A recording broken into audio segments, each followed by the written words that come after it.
Good morning my YouTube family. तो सकाल सकाल ये बोंकर आ स्वामी बस डिस्कसन चलती कहीं आमको जबार अच्छी गोटे बहुत ही सुंदर जगह को। तो से मुझे पैकिंग कर नौ जहाँ जहाँ सब जिनपतर जहाँ भी दरकार रही कहीं जेहेतु 3-4 दिन टूर रहा से कपड़ा लता तो नापी पड़ो। आज आमको बाहर को भी जबार अच्छी आ मो देह बहुत खराब अच्छी।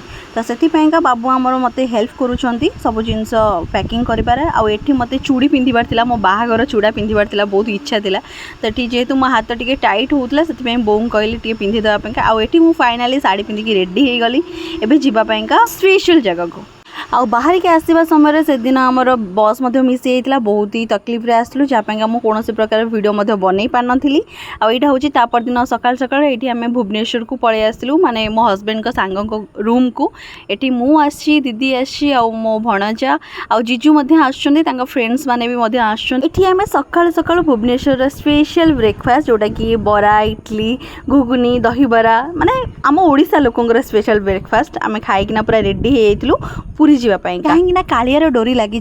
कालिया पाखु तो बहुत थोड़ा जाइए कालिया को दर्शन कर सुना बेस कालिया को मुझे भी देखनी मैंने सामना के देखनी एमती तो फोटो वीडियो देखी कि सामना देखिबार जो से जो इच्छाटा आज फाइनाली पूरा हाँपाई जाऊँगी। तो चलतु जा पुरी आ पुरी जा समय मुंबई आसवा दीदी आ भाई मानकर इच्छा है एठिकार स्पेशल चा पीवाईका जोटा कि माटी कप जो चाह आ पीकिना से माने बहुत खुशी हो गले। चलतु एबे जिबा जगार दर्शन पाइका।